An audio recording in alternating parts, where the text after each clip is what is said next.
네, 효성첨단 소재. 물리신 분들이 많으시죠? 혹시 효성첨단 소재 물리신 분들은 좀 댓글 좀 남겨주시면 위로의 말씀을 드릴 수 있을 것 같습니다.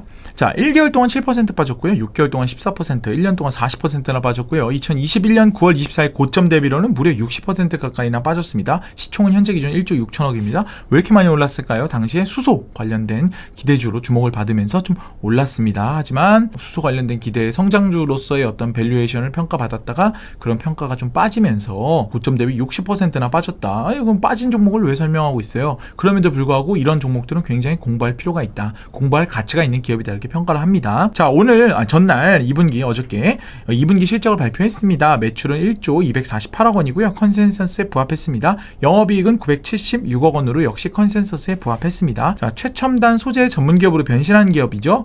자, 화학 업체에서는 가장 눈여겨볼 기업이다. 이런 평가가 많습니다. 어떤 기업일까요? 네 가지만 기억하면 됩니다. 1. 타이어 보강 소재. 타이어 보강 소재는 타이어의 어떤 성능이라든지 타이어의 내구성 이런 것들을 이제 좌지우지하는 안에 이제 들어가는 이렇게 실 같은 이런 여러 가지 섬유 조직들 이런 것들을 말하는 겁니다.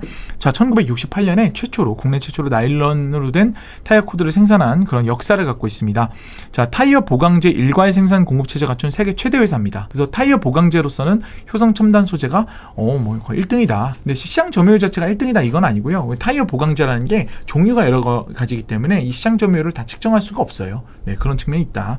근데 이런 어떤 규모라든지 이런 것들은 세계 1등 이 맞습니다.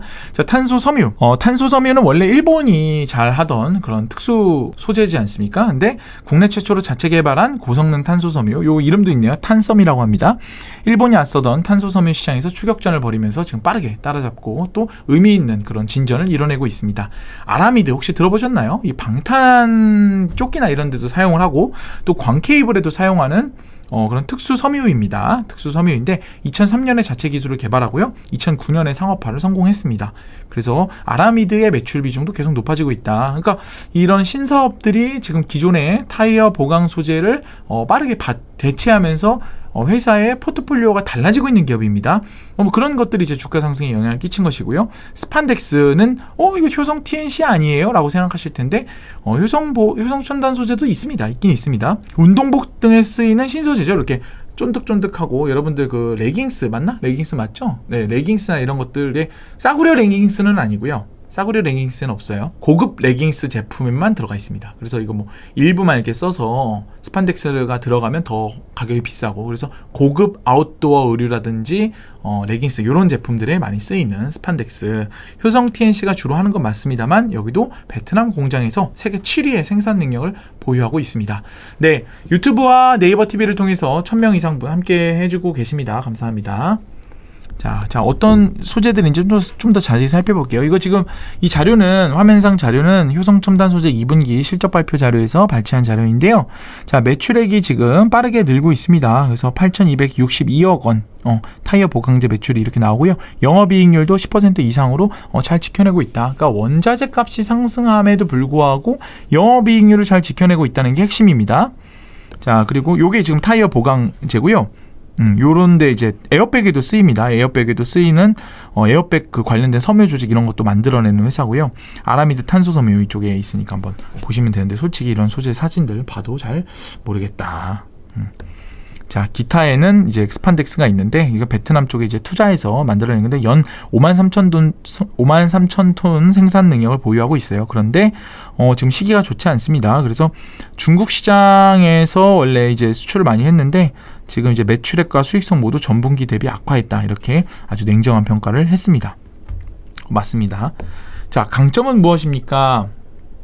본업인 타이어 보강 소재가 강력하고요. 탄소 섬유 아라미드에서 꾸준히 성장세가 이어지고 있습니다. 내년 이후에는요. 항공용 아라미드, 탄소 섬유, 그 다음에 수소, 우리 그 보관 용기죠. 수소 용기 관련돼서 탄소 섬유가 필수거든요. 그래서 수소 용기의 수요처 등으로 이제 확대가 계속된다. 그러다 보니까 지금 이미 탄소 섬유는요. 지금 없어서 못 파는 상황이에요. 가동률도 100%고요. 지금 없어서 못 파는 상황이기 때문에 작년에는 영업이익 기여분이 거의 없었습니다. 근데 올해는 영업이익을 10% 기여하고요. 내년엔 20%, 후년에는 25%까지 기여합니다. 성장성이 높은 소재가 영업이익에 기여하게 되면 밸류에이션은 높아지는 요인이 되지요.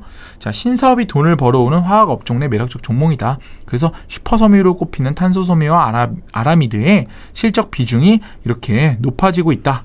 매출액 내 비중도 높아지고 있고, 그러니까 영업이익 내 비중이 높아지는 그래프가 매출액 내 비중 높아지는 그래프보다 높다는 얘기는 뭡니까? 이게 수익성이 높다는 얘기를 하는 것이죠. 네, 그래서 수익성이 높은 사업이 지금 진행이 잘 되고 있다. 이렇게 보시면 됩니다. 주가 전망은요, 큰 폭으로 조정받은 주가. 지금 이제 탄소섬유의 수소 산업 확장성 등이 주목을 받다가 이제 너무 좀 많이 올랐어요. 그러면서 이제 재평가를 다시 기다리고 있습니다. 올해 매출과 영업이익 전망치는요, 4조 248억 원. 그 다음에 영업이익은 3,964억 원으로 지난해보다 오히려 좀 빠질 예정입니다. 내년에 매출은 4,119억 원으로 다시 소폭 늘어날, 영업이익은 소폭 늘어날 예정입니다. 그러니까 실적 자체가 드라마틱하게 올라가지는 못하는 상황이죠. 그러니까 실적 자체가 드라마틱하게 늘어나지는 못하는 상황이고, 이거는 이제 우리 전망치가 되게 하향 조정되면서 그런 것들을 반영을 많이 했습니다. 반영을 한 숫자다, 이렇게 보시면 되겠고요. 그러다 보니까 이제 크게 먹겠다는 생각보다는 좀 과대 낙폭에 따른 매수 관점이 유효하고요. 수소 관련이나 탄소섬유 관련 모멘텀이 있을 때마다 관련주로 주목받으면서 좀 모멘텀 플레이가 좀 이뤄질 수 있겠다는 생각은 합니다. 그래서 제가 뭐 단타를 권유드리는 것은 전혀 아니고요. 우리가 투자를 할 때 펀더멘탈적으로 일단 탄탄한 것도 필요하지만 모멘텀의 이벤트도 더해져야 되거든요. 그래서 모멘텀 이벤트가 여전히 뭐 살아있다, 이렇게 보시면 되겠고요. 목표 저가는 6개월 전에 83만 원이었는데 지금 62만 원까지 빠져 있는 상태에 62만 원 기준 상승 여력은 약 70%로 평가받고 있습니다. 근데 매력적인 포인트는 이제 12개월 선행 주가 수익 비율이 PER이 이제 1년 전에 10배였는데 지금 7배로 낮아지면서 뭐 화학 업종의 거의 평균 수준까지 떨어졌어요. 그러니까 탄소 섬유나 아라미드의 성장성이 주가에 전혀 반영되지 않은 수준까지 주가가 빠졌다. 지금 23만 원대인가 그렇죠? 맞습니까? 30 몇만 원대죠? 네, 그러니까 그런 과거의 신소재로 받았던 기대가 쫙 빠지면서 좀 과대 낙폭 화학주로 꼽을 수 있는 그런 종목이 되겠습니다. 그래서 화학 업황은 당장 좋아지긴 어려운데 중장기적으로 결국 경기 회복에 대한 기대가 높아지면 당연히 화학에 관련된 관련주도 높아질 것이고요. 타이어 보강제가 약간 화학 업종 내에서도 지금 방어적 성격을 좀 나타내고 있기 때문에 그런 부분에 있어서는 주가 바닥도 좀 짚었다, 이렇게 평가를 받고 있습니다. 리스크는요, 수소 관련주인 만큼 수소 인프라 확대가 지연됐을 때는 리스크로 작용할 수 있고요. 탄소섬유가 2028년까지 24,000톤의 생산 능력을 확보하겠다는 계획을 세워놓고 있는데요.